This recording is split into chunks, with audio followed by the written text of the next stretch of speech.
All right, here, guys. What's up? We're here with On the Rise. We're doing our first tennis talk show podcast. I'm the host, Dylan Sperry, and I'm here, very fortunate, with Dusty. You want to go first? Yeah, I'm Dusty Boyer. What kind of intro do you want me to give there, Dill? Maybe where you guys are at right now. Tournaments? Yeah, well, right now we're in Florida, and training in the nice humid weather. And yeah, that's what I'm doing right now. All right, Toby. Anything new with you? I just got back from Egypt, played 4 tournaments there.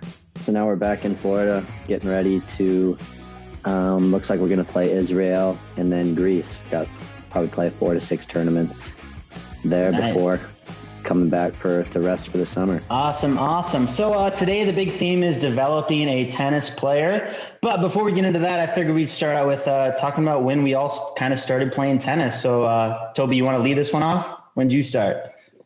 Yeah. I first time on actual tennis court, I'm sure hitting balls 2 or 3, I would say. Yeah. Probably Just with Dusty and mom and dad. Wasn't practicing every day, but I'm sure we went out there a few times. All right. But like when did you guys like start though? Like, what do you think? Like actually like maybe like practicing like once a week or kind of like more consistently? Versus just like, not like first time on the court, but like when you kind of actually start kind of practicing. Well, I think I started getting lessons when I was like 6 at St. Louis Park. 6, 7 years old. Toby wasn't really doing a whole lot then. He was more watching. Not really much you can do when you're 3, 4 years old, in a private lesson at least. Yeah, I was more so like just hitting stuff,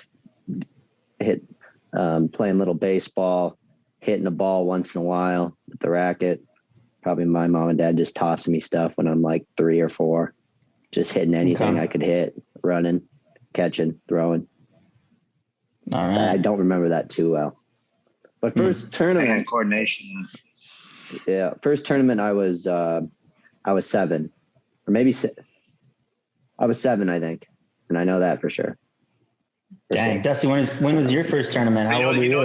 He knows it for sure, but it was 6 or 7. But he knows it for sure. I thought I knew it for sure, but I don't know now. It's 6 or 7. That's a good range, yeah. Though, huh? I wore all blue. I don't know what my first tournament was.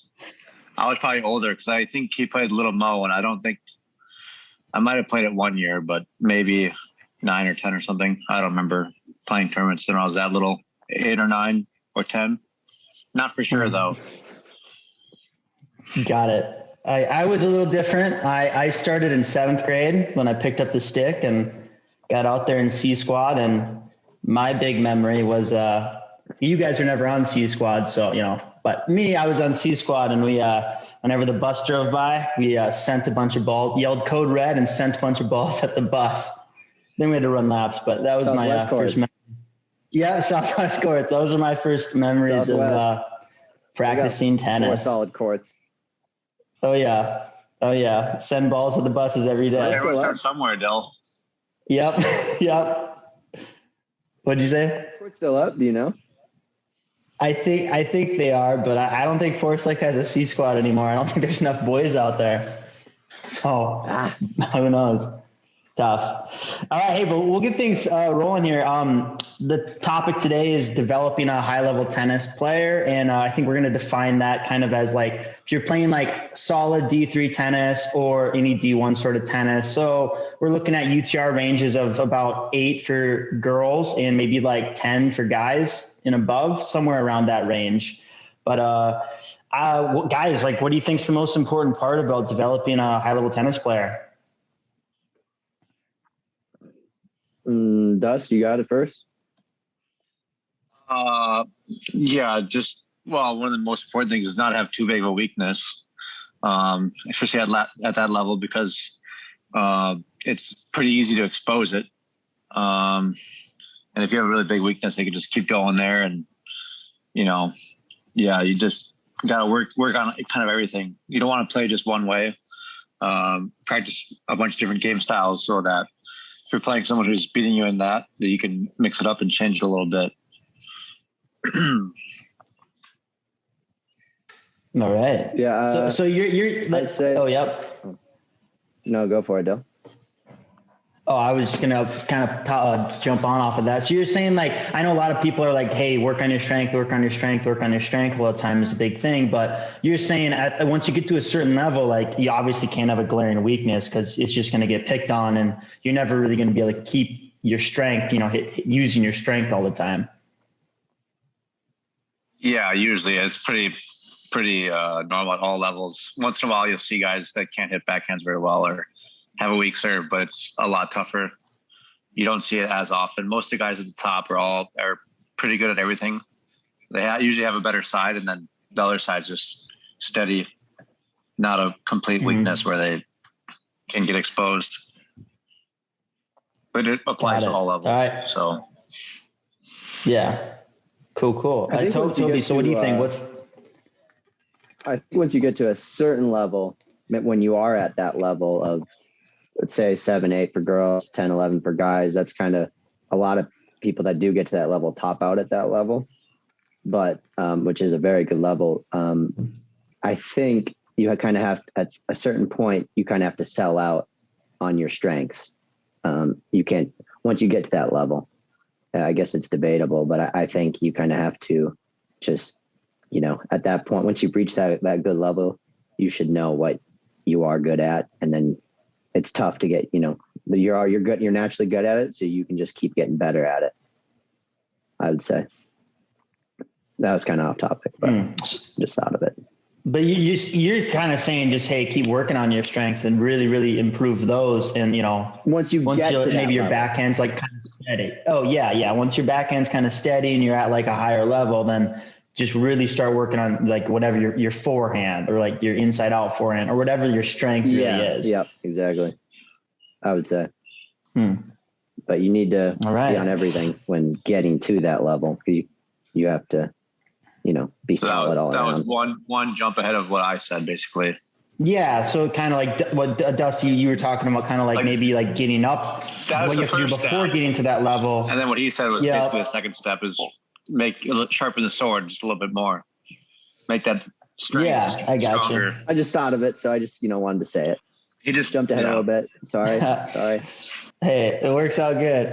So I know a big question that I'm always getting with players out here is like talking about how much should kids be practicing if they want to become a high level tennis player? Like what is practice kind of going to look like, and like how many times a week is practice kind of going to look like? If you want to get to that high level player we're talking about, I'd say for 90%, you're hitting, I would say, an average 2 hours a day, 6 days a week for at least probably 6-7 years, and hopefully you were playing some before that. So like when you're about like 11 or 12 is when you're thinking you're out there 5-6 days a week, at least 2 hours a day. Yeah, depending on the person, depending on if they play other sports, how much they really like tennis. But yeah, I would say at like, I think you can do it at, 12, 13. I think two good examples are our friends, Isaiah Marichek and Zach Decker. They both became that, not sure, probably 10, 11 UTR level. And they end up playing, very good D3 level. I'd say they really started 12, 13. Decker might have even been a bit later. And then they got to that level, but they played, 6 days a week, probably 3 hours a day, maybe, in tons of tournaments, tons. But they got to that level. I'd say in 5 years, maybe. I could be wrong, but something like that. So Dusty, so like you're hitting that much a week, but like what is your practices looking like? Like what's like the combination of like group drills, privates or semi-privates, and like, anything else that or just going out and hitting on your own with anyone? What do you think that looks like for a player trying to make it? Well, everyone's a little bit different, but I like to mix it up because otherwise it gets kind of boring. You don't want to keep doing the same thing over and over again. So you don't want to drill every single day, and you don't want to play matches every day. But I think you need to mix in a couple of lessons a week. And then you go out and drill and play practice matches and kind of like work on the things that you were, trying to improve in the private lessons.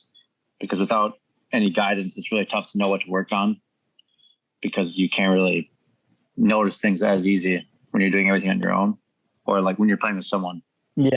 with someone like your level. Like So you're just gonna go out there and play and not really think about it. Yeah. So if we take that 6 days schedule, like how many days a week is it like group drills versus privates versus just match set play or practice sets? What do you think would be like a good combination of that? Well, a lot of the kids I was hitting with in California, a lot of them would do lessons before they would do the groups. So they'd get like an hour lesson before or after the groups, and then the groups would be 2 hours.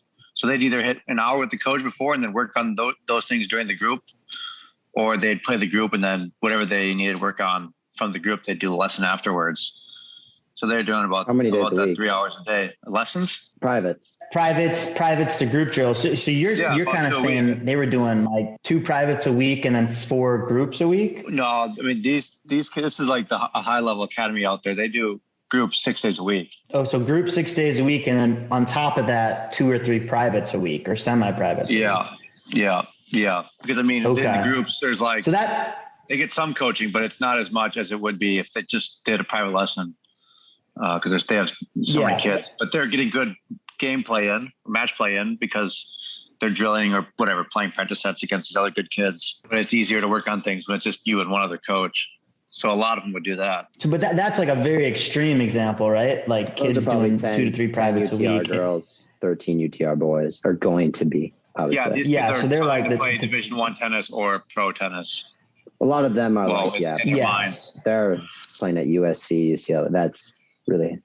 That's another like Power 6, big schools. Yeah. So what, Toby, what would you say would be like an ideal for like the 6, you have 6 days a week you're hitting. What is it looking like with practices? I would be trying to go to group 3-4 days a week, getting a private once a week, every other week.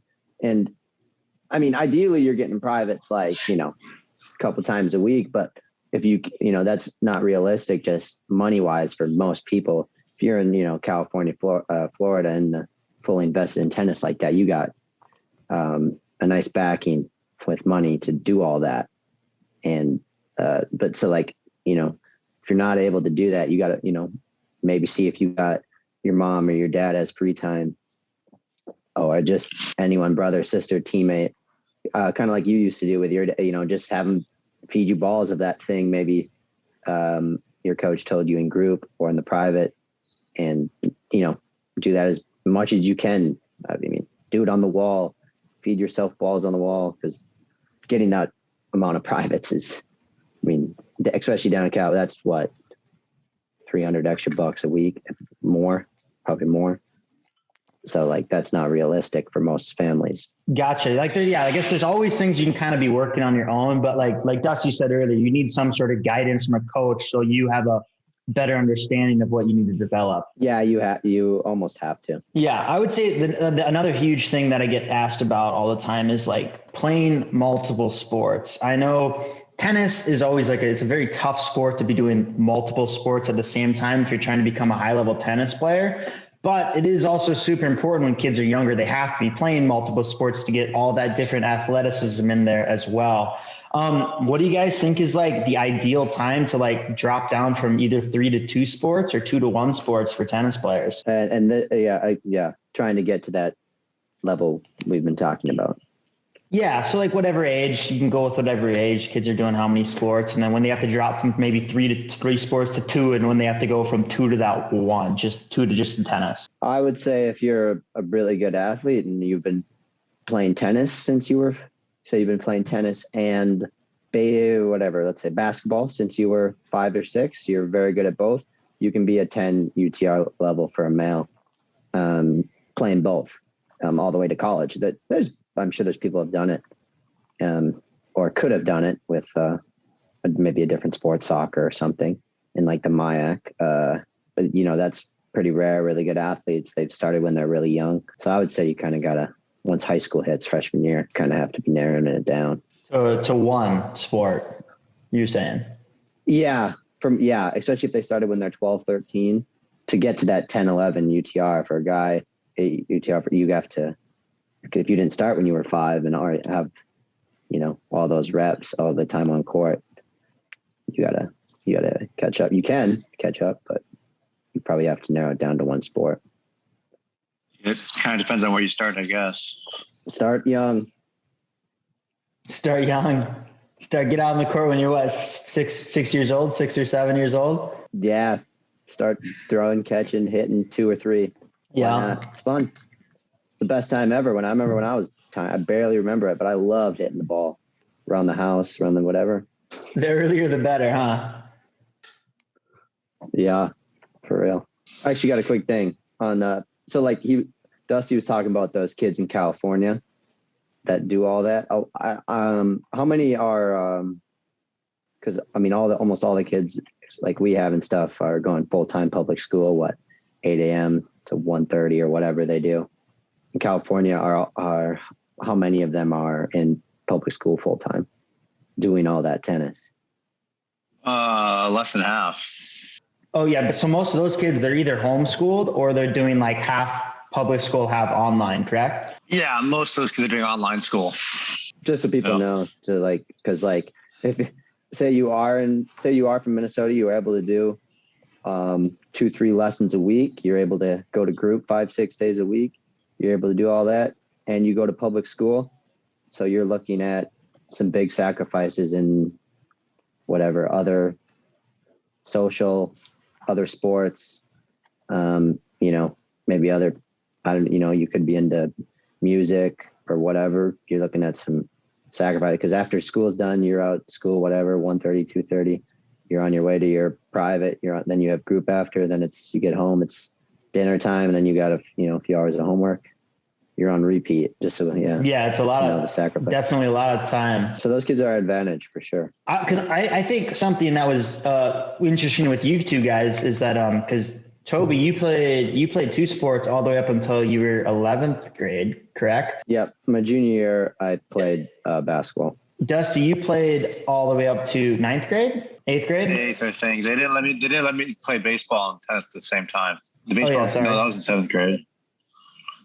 That was my 9th grade. That was after 8th grade year, I think. The baseball coach wouldn't let me miss half the practices. So I played tennis and then basketball. I played my senior year, but I didn't play it after I was 8th grade. Yeah, you came back and played the senior year. But I was just going to say, like, a big thing with you guys kind of be able to playing 2 sports at certain times is like you were homeschooled, so you were able to get out early and get your tennis practice in before your other sports practice, correct? Yeah, it was easier. You have more time. All that the other big thing I always get is like tournaments. Like, how many tournaments do kids need to be playing? And I don't think we'll touch in what type of tournaments kids will be playing. I think we can save that for another one, like what level, like different types of USTA, UTR tournaments they can play. But like, how many tournaments should kids be playing when let's start with like 10 and under, when they're 10 years old, 12 years old, 14-year-olds, and then up to 18-year-olds. Like by that, can you do it by the ages a little bit so people get an idea? Under 10, I've never really thought about it. Yeah, I mean, probably some tournaments, ones that you can play, but I don't know. I don't even remember playing that many. I played some when I was under 10, but not that many. But I mean, the younger you get into competitive play, it helps a lot. But yeah, for a number, I don't really know how many. I would just say a couple. Once a month, maybe a couple of months. Couple a month at 10. Like maybe 3. Orange ball, those are like one-day events. And then if you get out of orange ball or green ball, then you can play like those UTRs, or you can like do UTR matches, or you can do some USTA matches as well.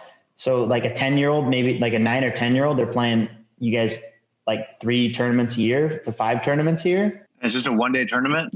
Or sure. I mean, you could say like tournaments or matches, like, cause like kids, there's UTRs around now, and UTR wasn't really around when you guys were growing up playing. So like 10 competitive matches a year. Would that be an estimate then, or 8? I would say, even 2, if you're, 7, 8, 9 years old, 1, 2, 3 tournaments a year, all good, depending on the kid, how much they want to play, and how much, the parent will want them to play, but you want the kid wanting to, kind of be like, when's the next tournament? Of course, parents, you got to push. Some kids need more pushing than others to play, and they'll be very grateful in the long run. But that you got to be careful when they're that young. 10, a couple more. and depending on the kid, you just gotta be careful at the age. You just can't have them burn out, injuries. And then I'd say 14, when you're 14, 15, you've kind of matured a bit, especially for girls. They've, 14, 15, they can start, playing 10 to 20, up to them. I guess depending on when you started playing. And if you started playing late, then you're, maybe like 5 to 10. If you started really early and you're mature and pretty good, 10 to up to 20 max. And then I'd say 10 to 20 until you're 17, depending on the person, the level. Some get by with 7, 8. I'd say the average is probably, if you look on like tennis recruiting, I'd say most kids play 15, 16 tournaments a year. I don't know. 1 to 2 a month. Once they start playing tournaments, they usually like it. So it's kind of up to them as long as they keep liking it. Especially one-day tournaments. I didn't even know one-day tournaments were a thing, but those are pretty ezy probably. Yeah. Play 20, 25 tournaments if they have one-day tournaments. Oh, I was just going to say the UTRs now, a ton of those, at least up here in Minnesota, are all like one-day events. You can just go get 1 or 2 matches in like a 5-hour span, and then that's it. Well, there you go. Well, those are easy. Yeah. A tournament, usually tournaments that I think of in my head are like Friday, Saturday, Sunday. Yeah, I would say you're going to get nearly as much out of those. Sometimes those are very good for all levels of players, but it's not the same grind. It's not the same, maybe nerves as it is playing a, 64 draw, 32 draw tournament. You got to win 5 matches to, win, or, you got to deal with losing and then still playing through the consolation. And there's many, many other factors, but those are still very good. But I would say they're maybe mentally and physically not as real. Demanding. Yeah. But they're still very good, so just get an extra match or 2. All right. Do you guys have any, closing thoughts? Do you have any closing thoughts about, you want to say about becoming a high-level tennis player? Yeah, just go out there and work on everything. Try to figure out what, you need work on. Try to do it on your own as well, because it kind of helps you think about it. I know when we had someone do some of the videos for the OTR account, actually Dasha, she was talking about her backhand, and she didn't really want to do it first because she doesn't like talking about tennis. But then she said after it was kind of good because she's never really had to talk out, loud or like think about her games, about her like strokes and stuff. And it made her help her realize that, that she really needs work on certain things that she wouldn't have thought about before if she hadn't, really put time into it, thinking about it. I would just say play as much as possible when you're having, as long as you're having fun, play. And I guess have an intent when you do play. There's doesn't matter if you practice for 3 hours, but you're just hitting balls kind of mindlessly. That's the good thing of going to a group or having that private is like, once in a while you get a reminder from your coach on things to focus on, keep moving your feet. But if you are on your own, just be self-disciplined, have 1 or 2 things in your mind each day, and you have to stay locked in on that. Otherwise, you could just go through the motions week by week and not see them results you want. Yeah, I would say from, having our academy be open, I think this is our 4th year. I think the biggest thing that I always notice with the players is like consistency, as in like showing up to the court, ready to work with a great like attitude, great focus, and like great intent on what they're doing. I know we have a lot of players, like they show up and like maybe they're hungry because they just got out of school, and or maybe they had a not so great of a day at school and they kind of bring that to practice. And it's like, if you're only hitting 2 days a week and one of those days, or maybe 3 days a week, and one of those days every week, you kind of are like not at your highest level of focus, or maybe like you didn't sleep enough the last day. It's like, it's not really a great practice, and you're not going to see that as great of improvement. I think that's one of the biggest things I've noticed is like showing up ready to work, making sure you're fueled correctly, making sure you slept correctly when you're able to, and just like really focusing during practice. Cause I know we have players, or not players, but I've seen people like where they tank a practice, and it's like, dude, if you're tanking a practice, that whole practice has basically been a waste. You know, you got to like be ready to play and ready to get your game better. Yeah, For sure. Maximize your time. Be efficient out there. I've heard a couple of like, coming to practice, just slam McDonald's. I mean, some people can do it, you know, but you better have the stomach for it, or coming off, you know, 2-3 hours of sleep, drinking Red Bulls and gaming till 4 a.m. I mean, you can get by with some of this stuff, you know, depending on the person, but it's not the way for 99% of us. You guys got to have good habit. I mean, you'll just be a better, more energized person in general and feel better. All right. Well, hey guys, I hope everyone kind of likes our first episode of our tennis talk show. We'll be back in, I don't know, maybe a few weeks. It's tough to coordinate with these guys because you never know where they're going to be. But we'll see you guys later.